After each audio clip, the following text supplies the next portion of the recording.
Hermana, Dios le bendiga. Ahí creo que se ve bien. 1, 2. Sí, creo que está bien el volumen. Normalmente me muevo más para acá, pero bueno. No, ahí está, creo que no hay interferencia. Gracias, Chucho.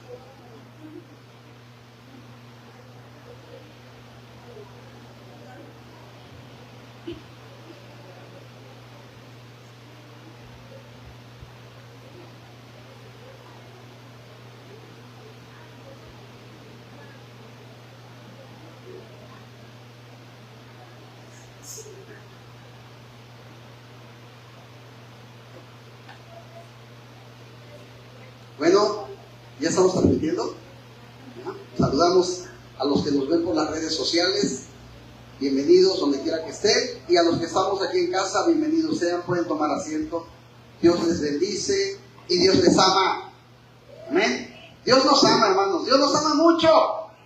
Mucho. Dios nos ama mucho. Amén. Nos ama. Y al chamuco le molesta que Dios nos ame. Y por eso dice, voy a ver de qué maneras pienses que no te ama. Y llega la batalla y la vences y dices, ¿cómo no? Dios me ama, claro que me ama. Pasan cosas y cosas y mira, sigo de pie. Amén. Hoy tenemos la segunda parte del tema de Ruth, la Moabita, ¿verdad? ¿Cuántos estuvieron la semana pasada? Casi todos, ¿verdad? ¿Qué vimos? Vimos el primer episodio donde Noemí y su esposo se van a Moab, ¿verdad? Llegan ahí, se encuentran sus 2 hijos, 2 mujeres, se casan con ellas, y se muere el esposo y se mueren los hijos, ¿verdad? Esa fue la primera parte. La segunda parte es cuando Ruth se va, una de sus nueras, que es la que se queda con ella, se va a los campos a recoger el grano, y ahí conoce a este personaje llamado Boaz, que la empieza como que a medio pretender, ¿verdad? Y así que hoy vamos a seguir con el tercer episodio. Quedamos que eran 4, así que hoy vamos a irnos al tercer episodio. Así que busquen en su Biblia el libro de Ruth, y hoy vamos a empezar desde el capítulo 3, en el versículo 1. Ruth, capítulo 3, versículo 1. Y así como están, inclinen su rostro. Padre, te damos gracias, Señor, esta mañana por permitirnos estar aquí, Padre. Gracias, Padre, porque a pesar de las dificultades que puedan llegar a nuestras vidas, Señor, tenemos esa confianza y esa fe de que tú estás siempre con nosotros, Señor. Y que nada pasa en este mundo si no es por tu perfecta y soberana voluntad. Que habrá cosas que a veces no nos agraden, Señor, quizás otras sí, pero todo es bajo tu voluntad. Ayúdanos a entender, Señor, que las buenas y las malas son por ti, porque tú lo decides. Y dice tu palabra, Señor, que a los que te aman, todas las cosas obran para bien. Gracias, Señor, por ese amor infinito que tienes para cada uno de nosotros. Y háblanos, Señor, esta mañana con esta palabra, Señor, con este tema, con esta historia, Señor. Si hay algo que tengas que hablar a mi vida, abre mis oídos, mi entendimiento, y dame la sabiduría, Señor, para entenderlo, comprenderlo y vivirlo. En el nombre de Jesús. Amén y amén. Ya tenemos Ruth, capítulo 3. Amén. Y dice así la palabra del Señor, versículos 1 y 2. Después le dijo su suegra a Noemí: hija mía, ¿no he de buscar hogar para ti, para que te vaya bien? ¿No es Boaz nuestro pariente, con cuyas criadas tú has estado? Estas 2 preguntas, hermanos, son afirmativas. En algunas técnicas le llaman dicción o técnicas de interrogación, pero no son preguntas, no con el fin de buscar una respuesta, sino es una afirmación. Te pongo un ejemplo. Si yo le digo a la hermana Susi, ¿usted le gusta limpiar su casa? Yo espero ¿qué respuesta? ¿Un sí o un no, si estoy buscando una respuesta. Pero si yo llego a su casa y le digo, y la veo limpia, y le digo, no, vale que no le gusta limpiar su casa, ¿verdad? Es una pregunta, pero realmente no espero un sí o un no. Ya lo estoy diciendo en la misma pregunta. Vale que no le gusta limpiar su casa. Es una pregunta, pero ya lo estoy viendo. ¿Sí me explico? Entonces cuando Noemí le dice, no he de buscar para ti un hogar que te vaya bien. O sea, ¿tú crees que no lo voy a hacer? Yo voy a buscar para ti un hogar donde te vaya bien. ¿Sí? El deseo de Noemí, hermanos, para Ruth, era que su nuera hallara un hogar, un reposo, una seguridad, como ella lo dijo en el capítulo 1, ¿verdad? Que su deseo era que Dios le concediera que hallara descanso en casa de un futuro marido, ¿verdad? La segunda pregunta, cuando le dice, ¿no es vos nuestro pariente? ¿Sí? Esa segunda pregunta está afirmando que sí es pariente y que vos es quien la puede redimir para obtener este reposo. Y ahora Noemí procede a dar algunas instrucciones a Ruth, a las cuales ella debe de estar atenta, Ruth, y poner mucha atención a lo que le está a punto de decir. Vamos a decirle todavía a su suegra. Versículos del 2 al 5. He aquí que él, ¿de quién está hablando? De vos. He aquí que él avienta esta noche la parva de las cebadas. Te lavarás, pues, te ungirás y, vistiéndote tus vestidos, irás a la era. Mas no te darás a conocer al varón hasta que él haya acabado de comer y de beber. Y cuando él se acueste, notarás el lugar donde se acuesta, e irás y descubrirás sus pies y te acostarás ahí. Y él te dirá lo que hayas de hacer. Y allí respondió, ¿quién? Ruth, ¿verdad? Haré todo lo que tú me mandes. Qué bonita suegra, ¿no?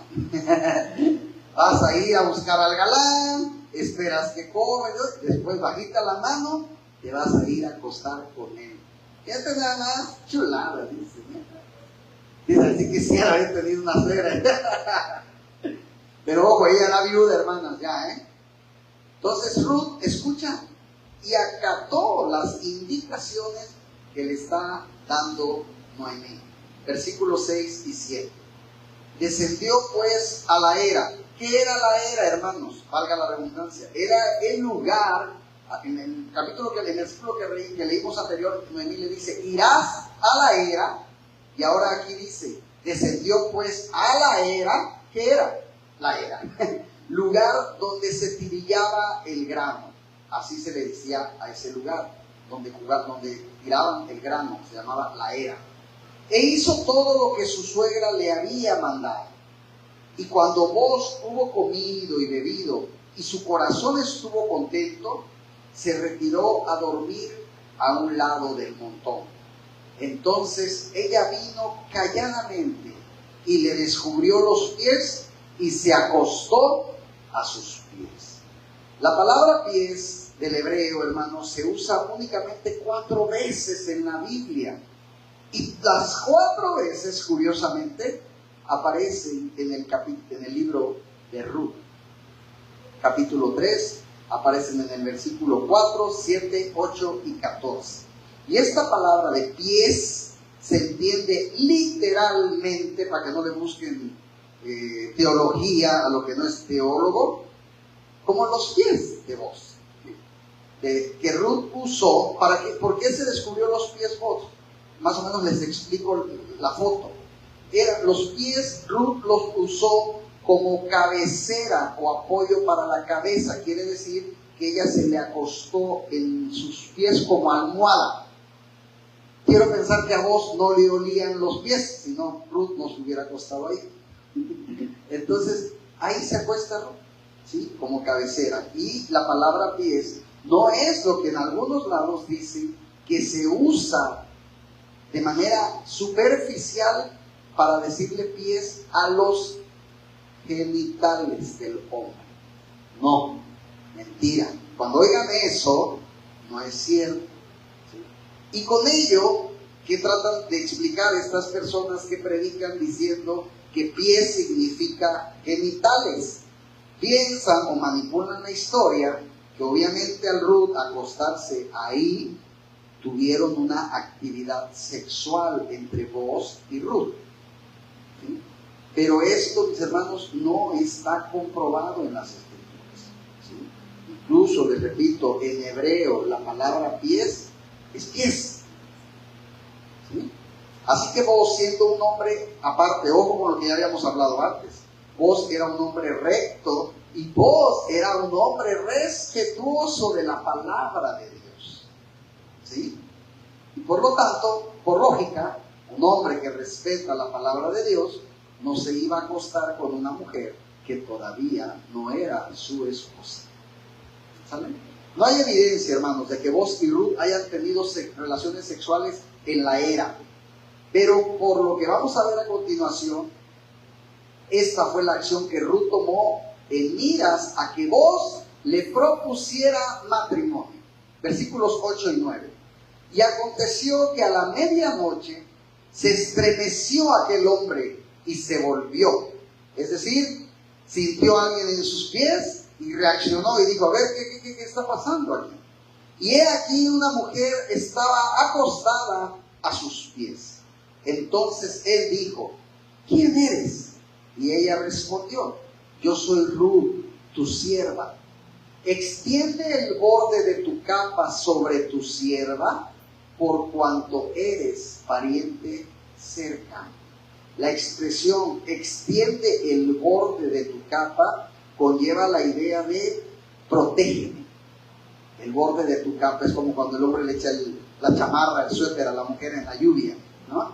Protégeme, es protección. Y esto significa protección no nada más de que, ay, amiga, para que no te mojes. No, es protección conyugal. ¿Sí? Esposos. Y en esta cultura, cuando un hombre, hermanas, lanzaba su capa o su manto sobre una mujer cubriéndole la cabeza, ¿saben qué significaba eso? Le estaba proponiendo matrimonio. Así que, amigos, creo que nada más hay un soltero por aquí. Cuidado en taparle la cabeza a una mujer, chucho, en la lluvia, porque la va a malinterpretar y dile, ya no estamos en el Antiguo Testamento. Pero eso significaba, ¿vale? 8 y 9. Ah, ya lo leímos ese, ¿verdad? Ya, 8 y 9. En otras palabras, hermanos, Ruth le estaba pidiendo en forma agradable y respetuosa a Booz que la recibiera en matrimonio. Lo que nos indica que no lo hizo por imposición, sino de una forma suave, de una forma amorosa. Ahora, Ruth no estaba seduciendo a Booz por ese tipo de cosas que dicen, sino que estaba actuando conforme a lo que decían las Escrituras, hermanos, a una situación como esta. En el versículo 10 dice, y él dijo, fíjense bien, o sea, Booz, bendita seas tú de Jehová, hija mía, has hecho mejor tu postrera bondad que la primera, no yendo en busca de los jóvenes, sean pobres o ricos. ¿Sí? Ruth, hermanas, hizo lo correcto ante los ojos de Dios y buscó a Booz, quien sería la persona más cercana, familiarmente hablando, para casarse con ella. Ella no fue en búsqueda de Booz, amigas mías, por su riqueza, por su influencia en la comunidad, sino lo hizo con él por hacer las cosas bien delante de la ley de Dios y de los hombres. ¿Sí? De ahí la respuesta de Booz, bendita seas tú de Jehová, hija mía. Has hecho mejor tu postrera bondad que la primera, no yendo en busca de los jóvenes, sean pobres o ricos. Y este versículo, hermanas y hermanos, también nos deja entender, por lógica, al decirle, no fuiste con los jóvenes, que Booz era mucho mayor que Ruth. No me queden viendo a mí y a mi esposa, estamos acá en la historia, ¿vale? Entonces, Boaz era mucho mayor, ¿sí? Por eso le dice, bendita seas que no fuiste con los jóvenes, me buscaste a mí, que ya estoy medio viejo, ¿verdad? Entonces, Boaz considera todo esto un acto de bondad de Ruth. ¿Y por qué dice bendita mejor tu postrera? Porque él está hablando que este acto de bondad fue mayor al que tuvo con Noemí y su familia. Es más bendito esto que estás haciendo que lo que tú hiciste antes. El 11. Ahora pues, no temas, hija mía. Yo haré contigo lo que tú digas. Qué sacrificado el hombre, ¿eh? Yo haré contigo lo que tú digas. Pues toda la gente de mi pueblo, fíjense bien, mujeres, lo que dice aquí, mujeres porque está hablando de una mujer, ¿eh? ¿Qué dice el último después de lo que yo leí? Pues toda la gente de mi pueblo sabe que eres mujer chismosa, virtuosa, ¿no? Todo el pueblo sabe que eres mujer virtuosa. No, todo el pueblo sabe que siempre andas de lleva y trae. Toda la etapa o toda la colonia sabe que ya te peleaste con todas las vecinas de aquí porque eres la tosa. Que eres mujer virtuosa. Qué hermoso que si yo llego que la hermana Sol me diga, mire pastor, lo invito a una barbacoa en mi casa sabrosa, nomás te va a dar por acá y 3 cuadras y llega. Y como yo siempre ando con mi GPS personal, que es mi esposa, que ella me va diciendo que toda la vida me pierdo, digo, oiga, disculpe, ¿conocen por aquí una señora que se llama Sol? Ah, no, la hermana Sol, mi respeto, es una mujer virtuosa, temerosa de Dios. ¡Wow! Ese es de mi iglesia. Me voy a parar como pavo real, hermana, ¿eh? A mi iglesia ella. Sí, imagínense. No, pero imagínense que llegue y me digan, ¿quién? ¿Sol? No, ay, dice chismosa de aquí. No. Lo invitó a comer. Qué raro, porque no, esta señora es codísima. No le da ni al de la basura cuando viene, imagínense. ¿No? O sea, a lo que voy. Y algo simplemente para reflexionar con esta cita. ¿Cómo te conocen por tu casa? ¿Cómo te conocen en tu trabajo? ¿Cómo te conoce tu familia? ¿Como una mujer virtuosa? ¿Como un hombre temeroso de Dios? ¿Cómo te conocen? No, como la borracha de la colonia, no. ¿Ya? Vos, mis hermanas, estaba abrumado ante esta petición de casarse con una mujer joven y bella. Así como me sentí yo cuando mi esposa me rogaba que me casara con ella. Bueno, déjenme, cuando ustedes prediquen, le ponen como ustedes quieran componerle. Ahorita me toca a mí, tengo que quedar bien. Pero le prometió que lo haría porque ella era una mujer virtuosa. Y al mismo tiempo podemos observar, hermanos, cómo Ruth se había ganado el respeto. Ojo, ¿se acuerdan que ella era extranjera? Ajá. Y fíjense, ahora vos dice, todo el pueblo te conoce como una mujer virtuosa. Cuando ellos odiaban a los moabitas, en poco tiempo, lo que se dio a conocer Ruth en el pueblo, hermanos. ¿Sí? Y vamos a observar en Ruth un ejemplo de la mujer virtuosa que los que han podido lo han leído en Proverbios. Un día vamos a predicar ese tema, la mujer virtuosa. Y además de ser devota a su familia, hermanos, Ruth era una mujer ahora respetuosa del Dios de Noemí, porque ella no creía en ese Dios, acuérdense, y buscó en Dios protección. Vemos también en Ruth una mujer cuya forma de hablar a Noemí, ojo, y a vos, ojo más, siempre fue muy amorosa, bondadosa, y respetuosa. Cuando Noemí le decía, quiero que hagas esto, que hagas el otro, nunca le dijo, ¿usted está loca, suegra? Le dijo, sí, así lo haré. Cuando vos, que sin ser su esposo, le decía, haz esto, sí, mi señor, así lo haré. Fíjense, eso es una mujer virtuosa. Así que Ruth es descrita por vos como una mujer de excelencia, fuerte, poderosa y de gran valor, como las que están aquí. Ruth capítulo 3 versículo 12. Y ahora, aunque es cierto que yo soy pariente cercano, y aquí viene la piedrita en el zapato, con todo eso, ¿qué creen? Hay un pariente más cercano que yo. Tan, tan, tan, tan. Y ahí corta la novela y dice, nos vemos en el siguiente capítulo, ¿verdad? Pero hoy no la vamos a cortar. Pues no es vos el pariente más cercano, hermanos. Hay alguien más. Y eso le quita a vos, ojo, respetuosos de la ley, el derecho de casarse con Ruth.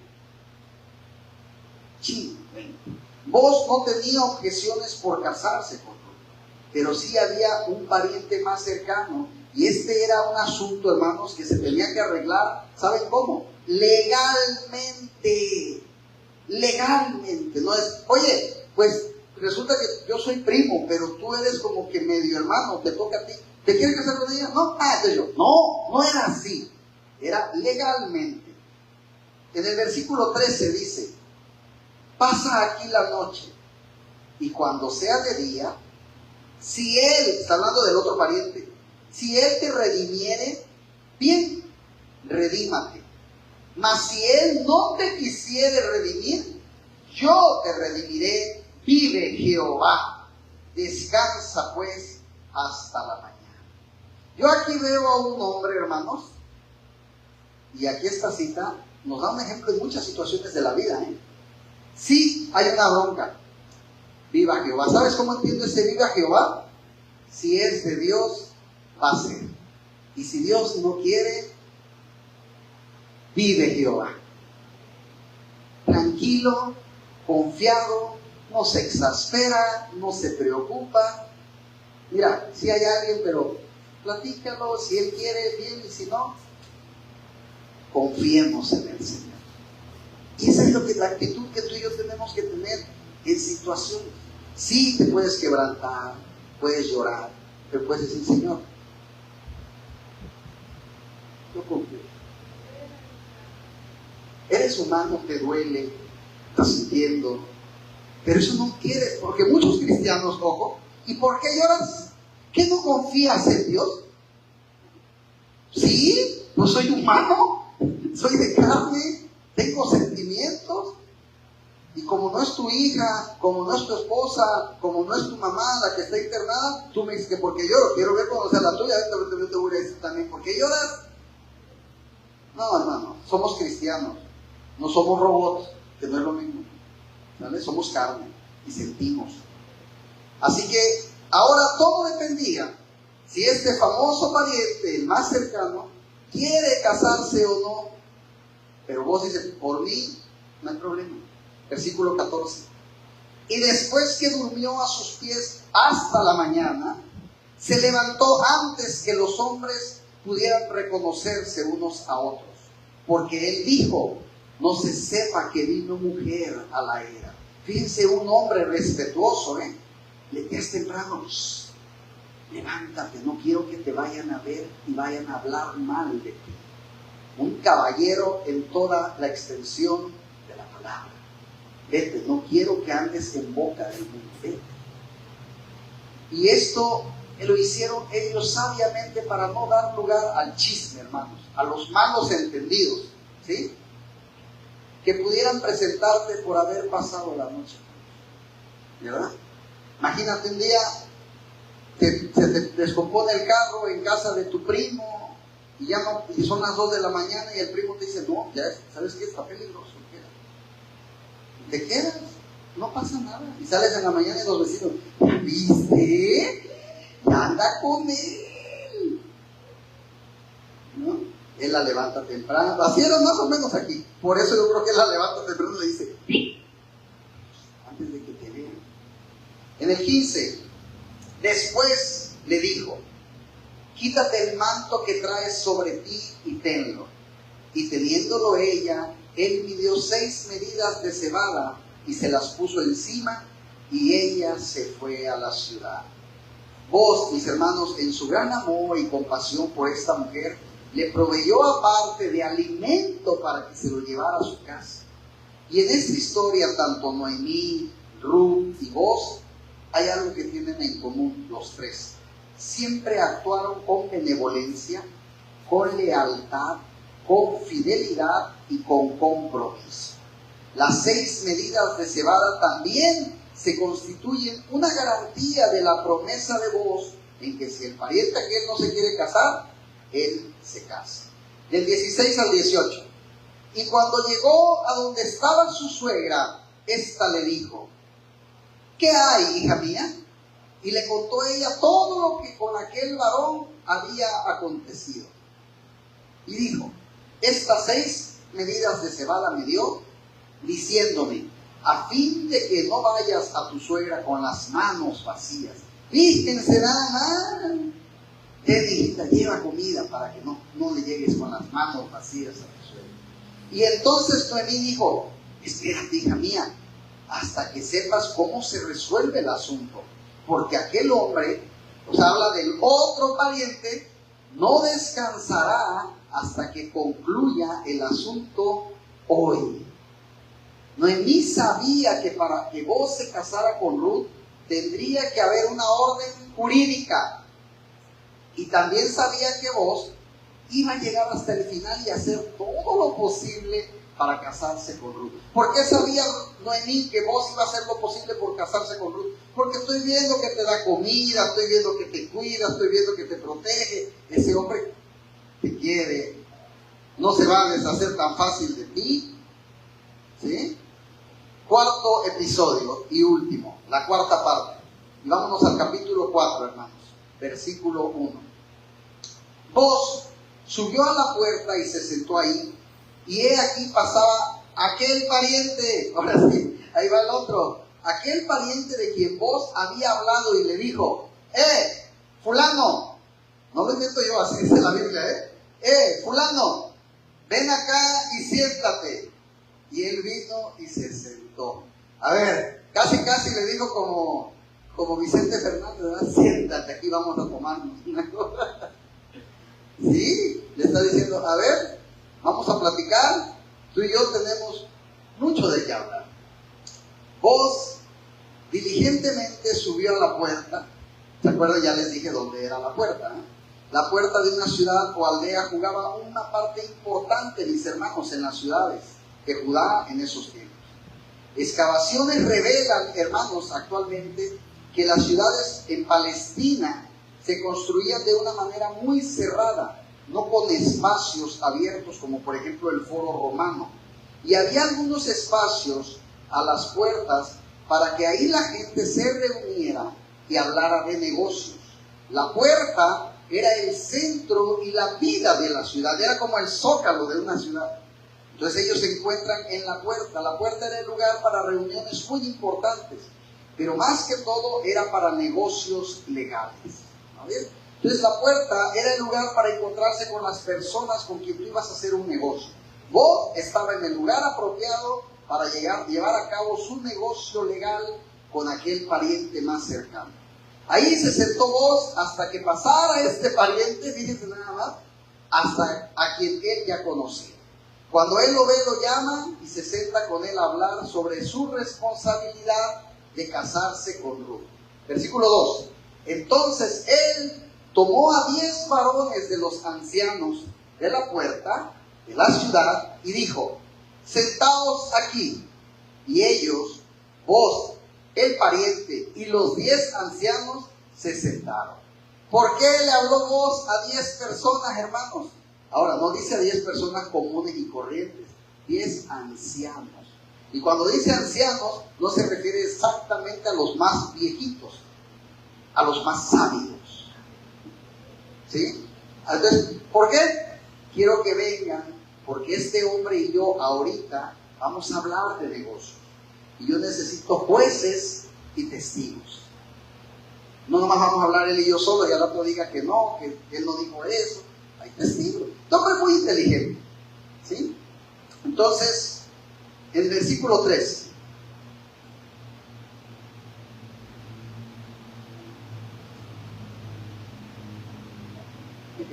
Luego dijo voz al pariente, en presencia de los 10 ancianos: Noemí, que ha vuelto del campo de Moab, vende una parte de las tierras que tuvo nuestro hermano Elimelech.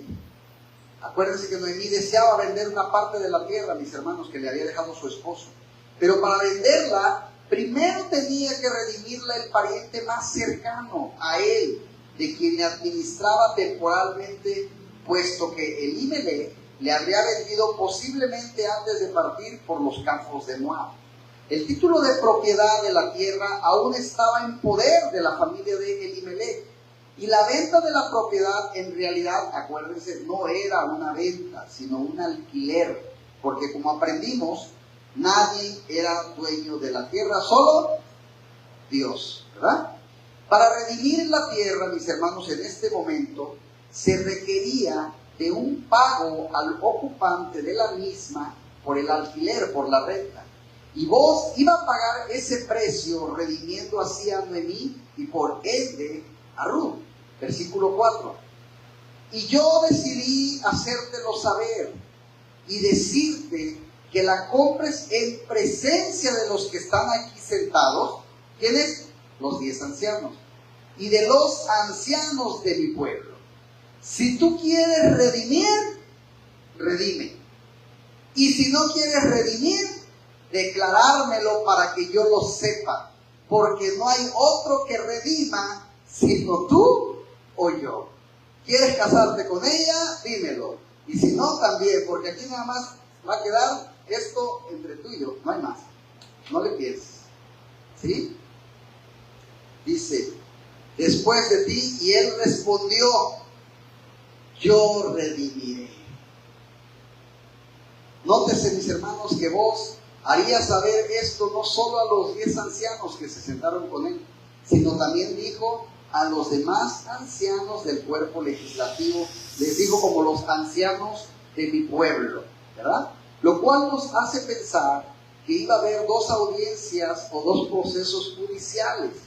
En el primer proceso, ante estos 10 ancianos que él juntó ahí, ¿sí? El pariente, en ese momento el pariente más cercano dice, yo me caso con ella, ¿sí? Pero hay algo que él no tuvo en cuenta y ahora vos se lo va a recordar. A él se le hizo muy fácil decir, ese se trata, no te preocupes, yo me voy a casar con él. En el 5, entonces replicó vos, el mismo día que compres las tierras de mano de Noemí, debes tomar también a Ruth, la moabita, mujer del difunto, para que restaures el nombre del muerto sobre su posesión. Como ya hemos aprendido, hermanos, casarse con la mujer del difunto también era parte de redimir. No nada más es me voy a quedar con las tierras, ¿sí? De manera que vos le hace caer en cuenta a este pariente y en presencia de los 10 ancianos que también tiene la obligación de casarse en la compra de la tierra. Versículo 6. Y respondió el pariente, no puedo redimir para mí, no sea que dañe mi heredad. Redime tú usando mi derecho, porque yo no podré redimir. Bravo estaba vos seguramente, ¿no?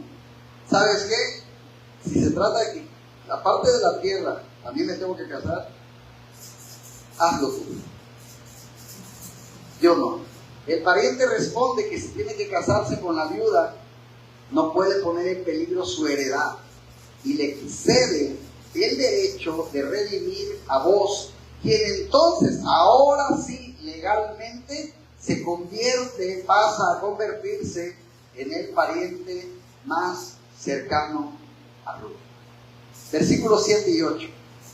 Había ya desde hacía tiempo esta costumbre en Israel, tocante a la redención y al contrato, que para la confirmación de cualquier negocio, el uno se quitaba el zapato, o sea, la sandalia, y lo daba a su compañero.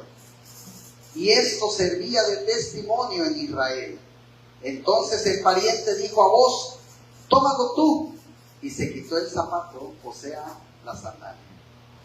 Con la entrega de la sandalia, mis hermanos, se está entregando ya el derecho legal a Booz.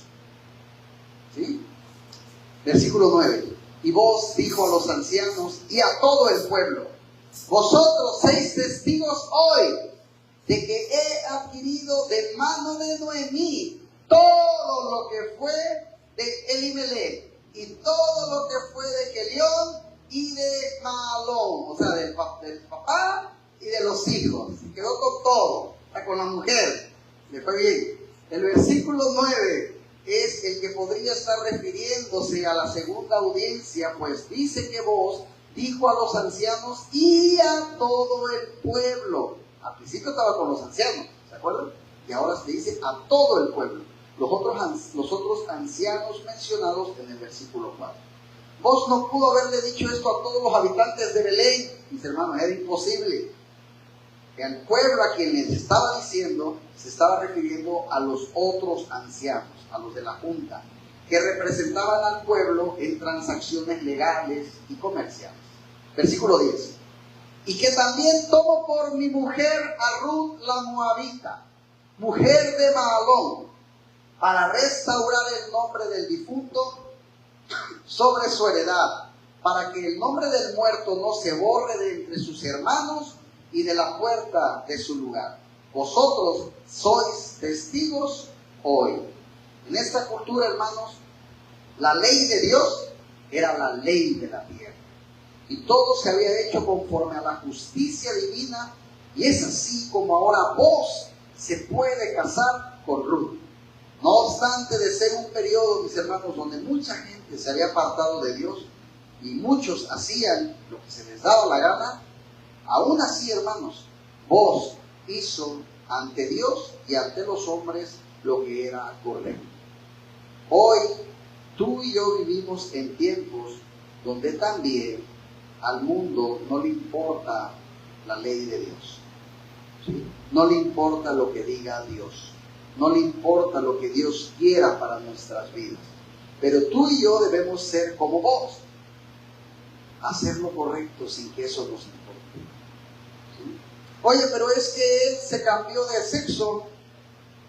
La gente lo está haciendo. Entonces ya lo vas a hacer tú. Pues es que todos lo están haciendo. Sí, pero es correcto ante los ojos de Dios. Tú decides. ¿Quieres seguir al mundo o quieres vivir conforme a la vida? Oye, pero es que esto, el otro, todo el mundo lo hace. Sí, pero los ojos de Dios es correcto. No, tú decides. ¿Quieres hacerlo como el mundo o quieres hacerlo como el mundo? A lo mejor acá ya son 50 y acá solo somos 3.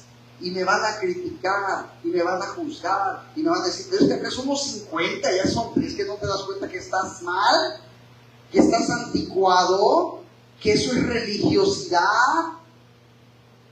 Ve, acá somos, esto es la mayoría, esto es lo que el mundo está haciendo hoy. ¡Vente!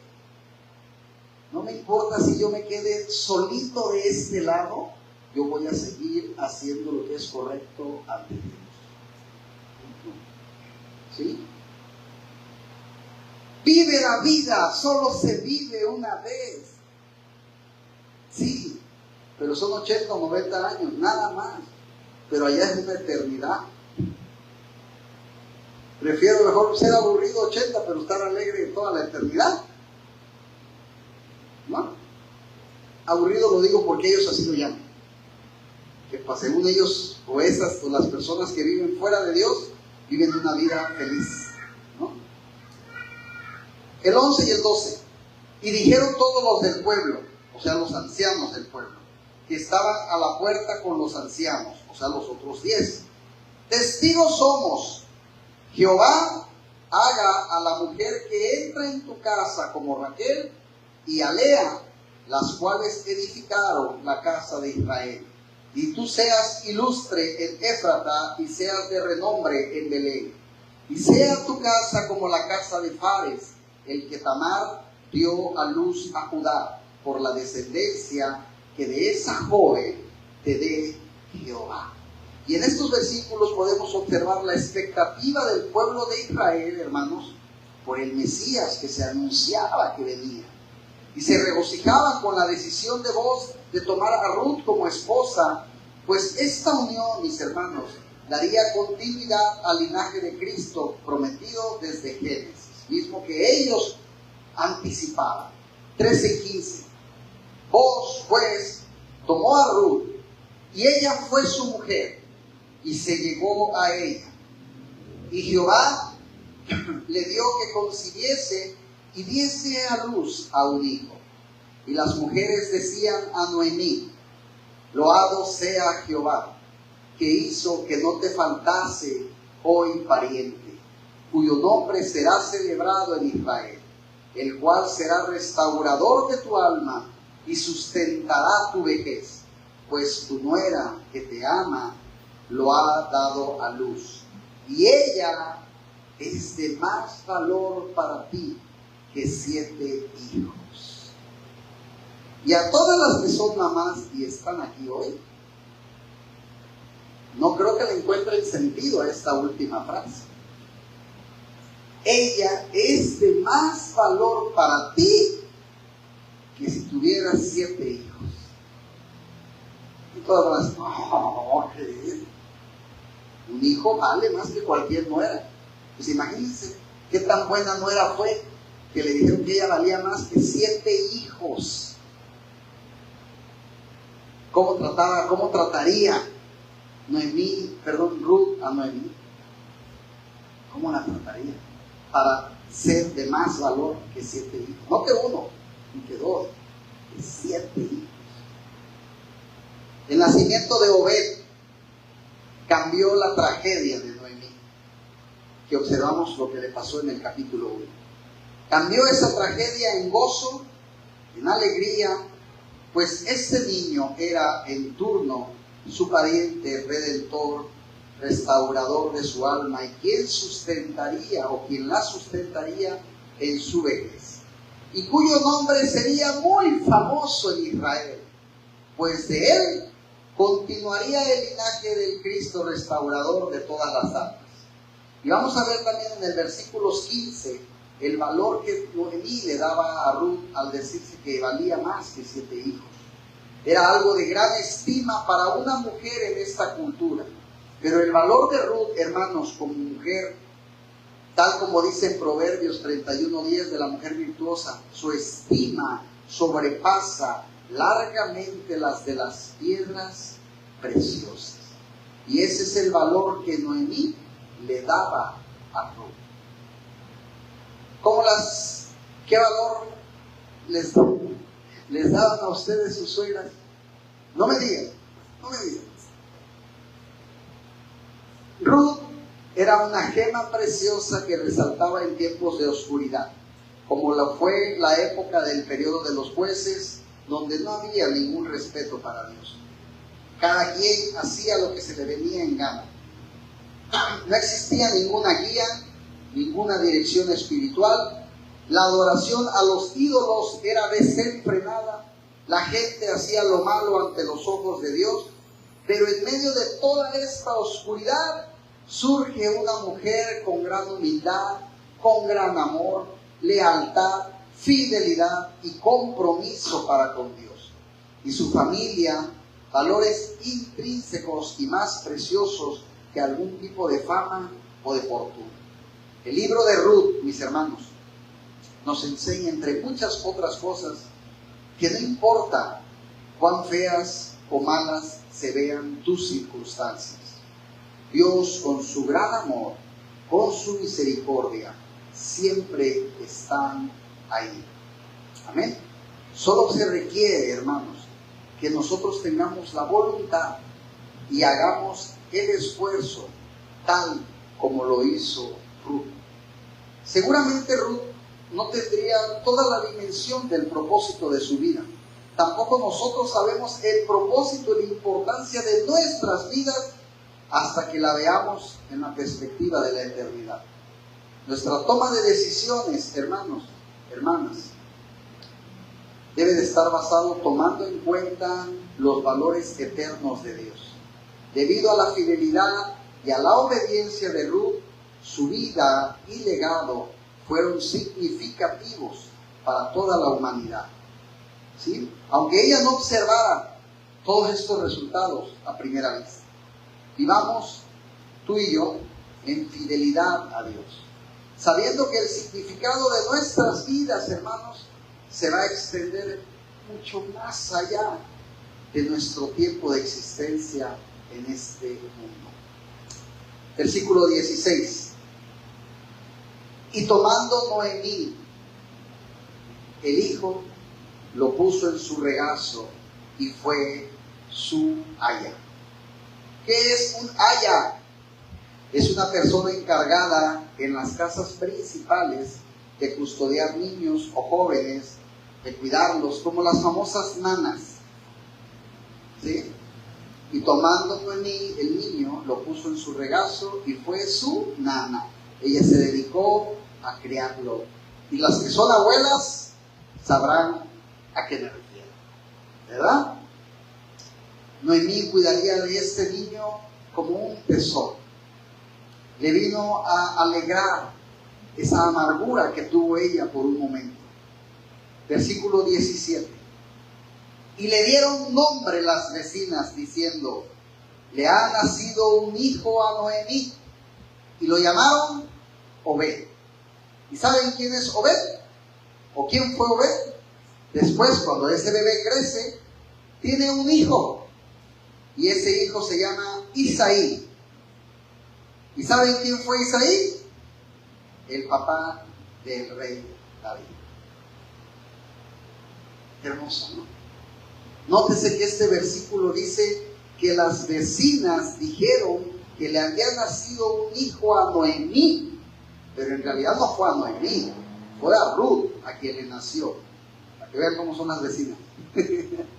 El énfasis está puesto en que ahora Noemí ya no era una mujer sin hijos, lo cual quitaba el oprobio de ella y su familia estaba, hermanas, ahora sí, restaurada. Su esposo, sus hijos muertos, se restauró todo con el nacimiento del pequeño Obed. El nombre de Obed significa siervo y Obed fue el abuelo de David. Como nosotros recién lo vivimos, de verdad, aunque sea tu sobrino, tu nieto y tu hijo, cuando un bebé llega a una casa, llega una atmósfera alegre, diferente, revive lo que estaba muerto, ese espíritu de jugar, de aventar. Y por allá tenemos un niño que Liliana que anda y sabemos, y eso lo vive nuestra hermana en casa todos los días. Y yo sé que ahorita decimos: ay, ya estoy cansada, pastor, ya no veo ni cómo para descansar. Pero un día dices, se los digo por experiencia, extraño volver a ver juguetes tirados. Extraño volver a oír caricaturas en la tele. Se extraña. Y ya no hay para regresar atrás. Así que disfrútalo. Terminamos. Versículos del 18 al 22. Estas son las generaciones de Fares. Fares engendró a Esrom. Esrom engendró a Ram. Y Ram engendró a Aminadab. Aminadab engendró a Naasón. Y Naasón engendró a Salmón. Salmón engendró a Boz. Y Boz engendró a Obed. Obed engendró a Isaí, e Isaí engendró a David. Los eventos registrados en el libro de Ruth, mis hermanos, fueron parte de los preparativos de Dios para el nacimiento de David y obviamente para el nacimiento del Señor Jesucristo, el Mesías prometido. Y es por ello que quizás el registro o el libro cierra o termina mencionando 10 de los nombres de las generaciones antes y después del nacimiento de David. Amén.